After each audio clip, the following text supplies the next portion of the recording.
It's the world's most dangerous show with Kin Synthrock. Special guest interview of Flores. With album review of Sidewalks and Skeletons. Hey there, sad man. Are you tired of covering up only your face? Can you not groove anymore? I have the answer for you. Yes, I do. Have you ever seen a Teletubby with black and white? Or like this? Because if you have, are you ready for Blanket Witch House? Just take a blanket, place it over your entire body, just like so, from the Burberry collection. Burberry. Sunglasses over your eyes and the blanket. You don't need to see. The devil must wait in hell. Play your horn, doot doot, spooky. Because in the dark, no one needs to see anything. Blanket Witch House. No, honey. See the delicious. Sexy. Stylish. Dangerous. Blanket Witch House.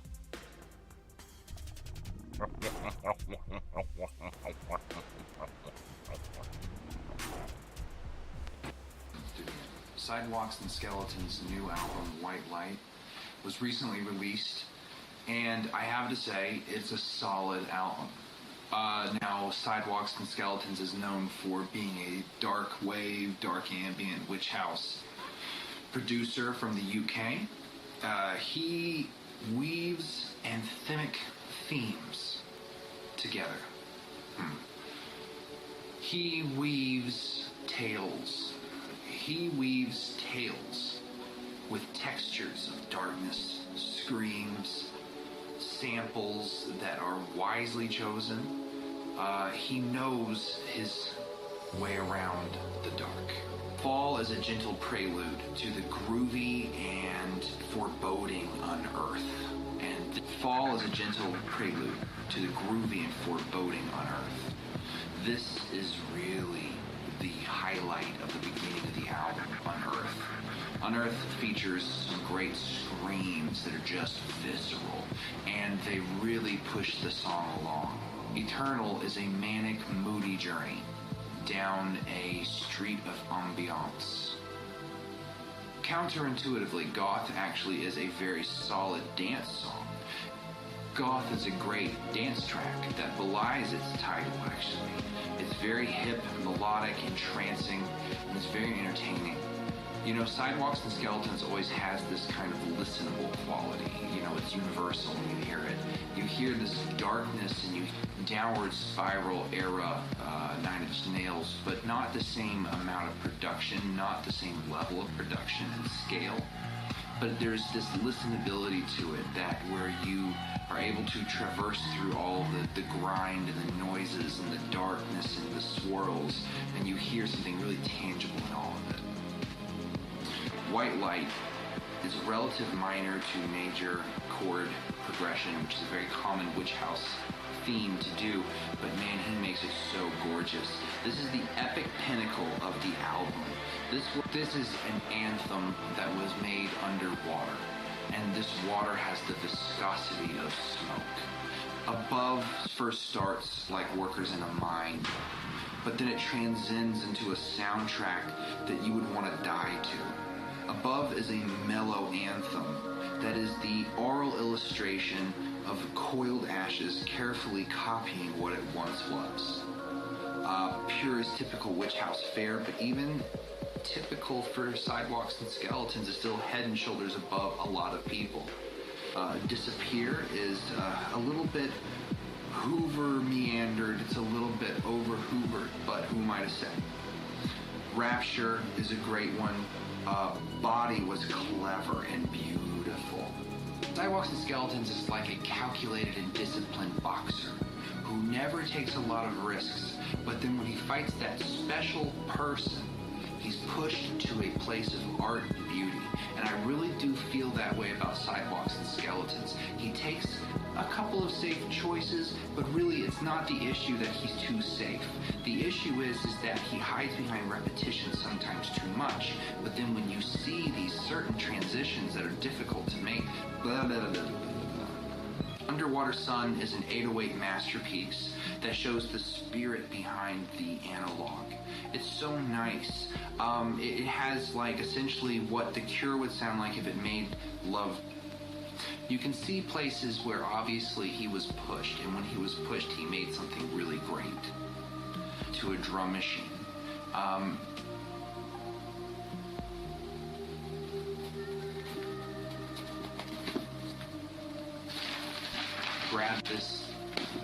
Grab this album while you can. Grab this album, it's great, you will not regret it. This is an amazing, solid track. This is an amazing and solid album with very few low points, very few boring points. It's pretty peaky, and this album entertains you from the beginning to end. Maybe there's a couple of low points here and there, but really, in the grand scheme of things, this album is a triumph.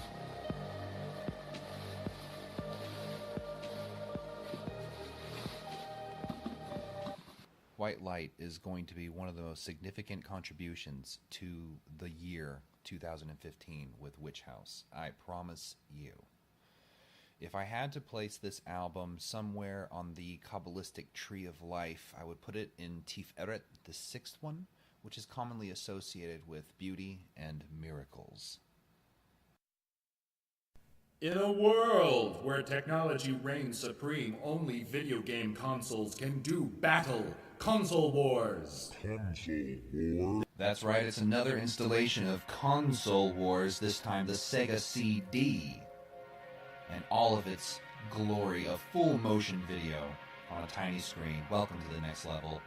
They had it, they lost it, because they made a mutant monster that no one could really find the outlets to plug in and power up conveniently.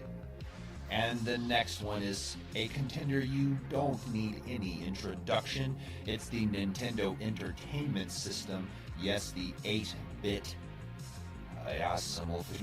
of video games. The savior of console video games and the world championship. It's time for Jurassic Park. Yes, the trend of the day is to remake and reboot.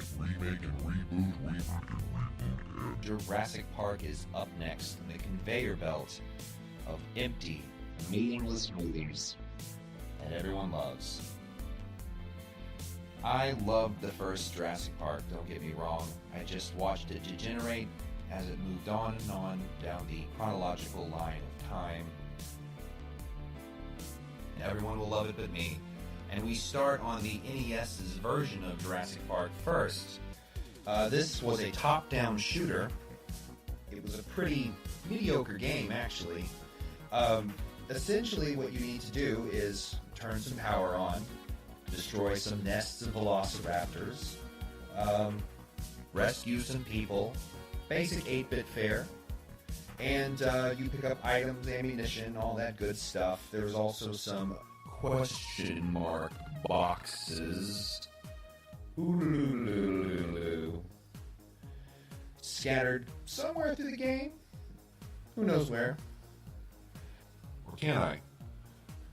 I don't know, but I can't find my care, to be quite honest. This game was really underwhelming and not very fun at all. It was kind of painful. Graphics are pretty cool, though. I'll give them that for the 8-bit system. We have a bunch of Triceratops, and I just can't find my way around them. Alright everyone, get ready to point and click. Because you're going to do a lot of that when you play the Sega CD version of Jurassic Park. This was a common genre of PC games at the time, and it was sort of exciting to play this genre on a console until you actually did. There was a couple of releases on SNES. In fact, I think a couple of releases on SNES that were on the Sega CD, including a D&D game, that were similar to this. As we move forward in time. This one was very, very boring. This game got pretty boring the more you played it too. only because you played cooler games since then. I think it was exciting. I remember playing this when I was a kid. It was sort of exciting. It was just the graphics were the most exciting part about it. You have limited amount of time. You have 12 hours. In that 12 hours, you have to retrieve an egg from every species in the park. Here you are, you're able to educate yourself. Here I can educate myself about things that I want to know about. Like this Scythian War Mach War, and that is incorrect. This guy is worth playing this game for, actually. He has a look about him that lets me know that if he was in my camp, I would survive. He's a survivor man. We move on, and we keep going on and on and on. You pick up items, you move around Jurassic Park. I can't find my way around here. Just can't seem to. The coolest part about this game is probably going to be the little split-second timing shots that you have to do, like right here. It will fire some guns at people, choose your different ammunitions, yada yada yada. But that anyways gets boring too. Both of these games were pretty underwhelming, to be quite honest. And there is my guide, my teacher, my mentor. The Sega CD game obviously wins the console wars this time due to its superiority, and I would have to classify it with my Muladhara chakra for its sensuality. Flores is a multimedia art and music project led by James of Menifee, the Prince of Cats. Explain a little bit about Flores and who is he as an artist? Sometimes I just prep myself for these kind of things, like in an imaginary sense, like, oh, what if someone asked you stuff like this, and what would you say? Because, to be honest, it's kind of just, like something I've always wanted to do, the project, right? Because like I've been writing music and making music and everything for like 5 years now, but like under different styles and different tools and everything like that. And I used to work with bands and everything, and I mean, just none of it was really to my taste. When I worked with other people, it just wasn't like what I wanted it to come out like, or the style that I was going for. So it just wasn't working out. And now that I can, and I have like, I just have like the means of making this a serious thing now. Like I really can. So I'm excited for that thing. I'll get into that later. But there was a time where I just wasn't doing music at all for a while. And then when I got out of this period, I was just kind of like, okay, now's the time to do it. And then I pushed out the first 2 records within like a couple months, and then from that point I was just like, okay, like I'm not getting a ton of negative responses, so maybe I can just carry it on. Maybe I'm not terrible.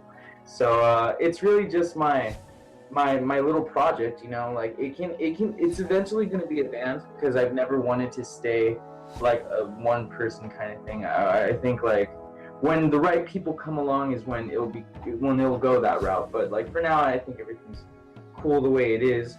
On this next release though, after Flores 4, I'm working on an 8-track album. Like not quite an LP, but it's bigger than EP at the same time. It's just a miniature album, and it's gonna have like a lot different in terms of like sound quality, in terms of perspective, and you know what?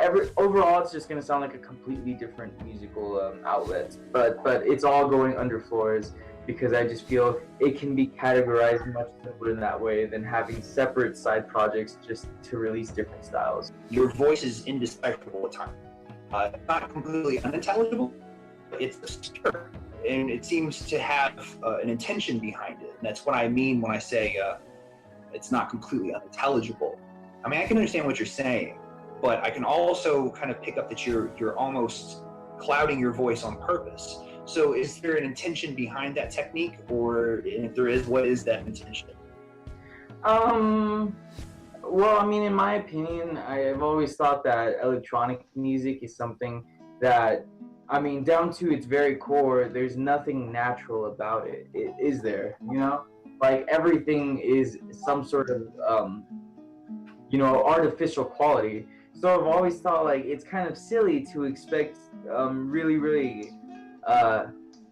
like how can I say this? Like I think it's silly to expect a lot out of vocalists in electronic music, especially if they're known for using things like vocoders or anything like that. You know, honestly, I think that auto tune, in its like really light kind of like, oh, it's trying to disguise that someone's off key kind of way, I think like that's terrible.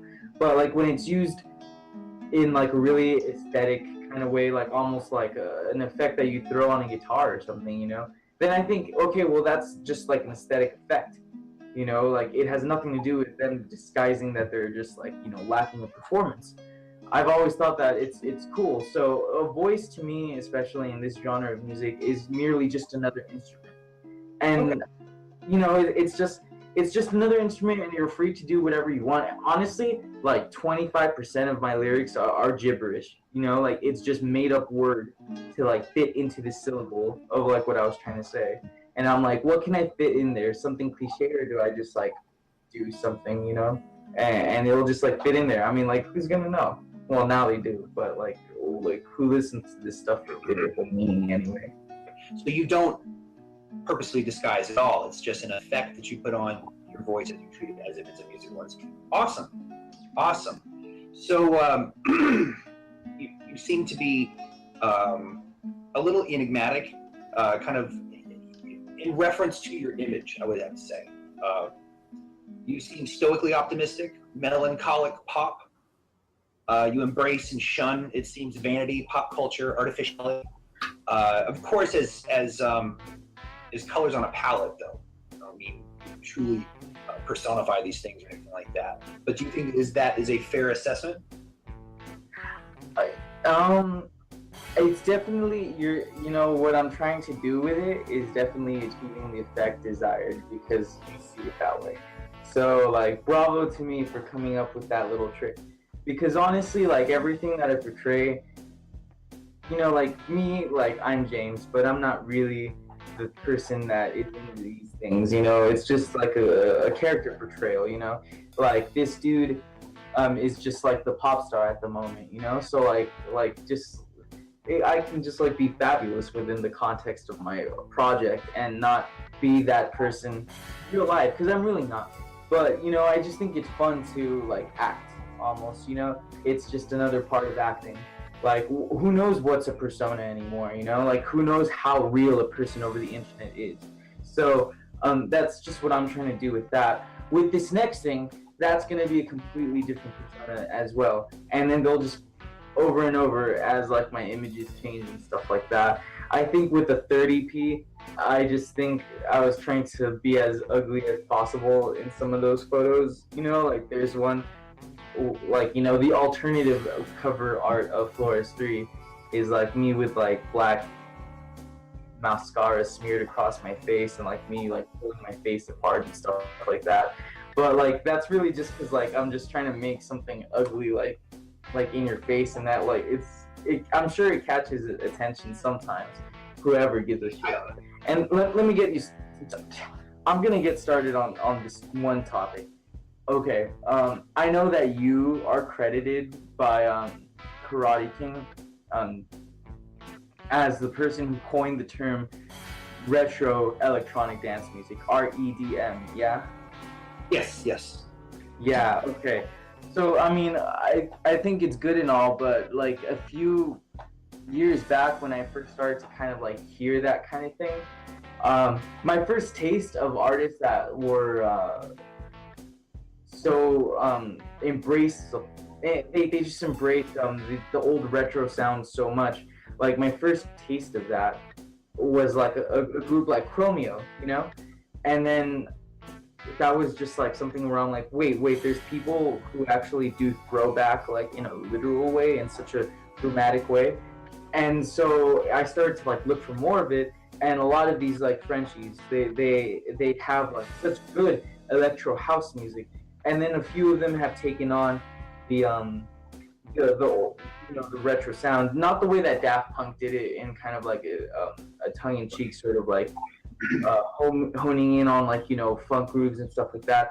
I mean like straight out everything is synthesized kind of thing. Like you know, someone like Kavinsky, but like not even he's fully already EDM, that not entirely of that breed. I just think that eventually it all starts to melt in this one like sound, and it's gonna be like, okay, so the first start of it is your arpeggiated like, and then you know you have your bass sounds that are like, and then eventually a kick will come in there, and then you know, various arrangements of those same chords throughout the track, and then it ends, and then so on and so forth. And I've kind of looked at that, and in extent, all like dance music, like house, the mainstream EDM, bro step, deep house. I think when the artist starts to lack character, the music itself begins to lack interest as well. So I think that there are some people out there that have like their own little distinct way of putting it together, but to me, like way too much of it starts to blend. So like it's funny to see everyone like having little hissy fits over like genre cutting and everything, when merely everyone, for the most part, is cookie cutter. You know, it's fun. It gives me a lull every day, like when I'm off, you know, when I'm on break at work or whatever, I could scroll Facebook and see everyone like bitching about like the new thing. And it's funny, but I don't think I'll ever want to be a part of this like supposed scene of like anonymous producers who are only known by their Facebook pages, you know, and have a few things on Bandcamp and whatever. That's all good and fine if their aim is just to never expand beyond like having the little underground, the small time fame, you know. But I know it's crazy and it sounds like I'm delusional when I talk like this, but like I don't think I'm ever gonna stop pushing this project until like something bites. And I'm only 22 years young, so I feel like I have plenty of time to just keep doing that. You know, while I'm pretty and supple, I'm gonna go and make this thing happen. So it's gonna, you know, eventually, you know. All right. Okay. Yeah. I mean, I think with REDM for me, it was mainly a what's the word? I'll think of it in a minute. It was an analytical reason. It was completely for analytics. To be quite honest, it wasn't. It's not as cynical as that sounds. It was just that there are so many words for the genre that we're just calling it the genre because there's no word to describe it yet. And I was thinking purely from how does everyone benefit? How would everyone benefit from having a term that could be described to them? But at the same time, it's not really a campaign that I'm on. It was kind of a thing that I'm saying like, well, I'm going to do that. And then other people kind of took the banner too and said, well, I'm going to do that too. But yeah, just since I'm on video now, I'll go ahead and say that like none of this was created as a campaign against anybody or anything like that or any other genres. There's no death to synthwave war at all. So all right, what would be your finishing move to defeat Kavinsky? Oh man, I think I would. If I had all 7 Chaos Emeralds, I'd unlock my super form and then just kind of blast through the motherfucker. So what is the most Flores thing you could do right now? Put on some lipstick. Would you rather your music was for making love or fucking?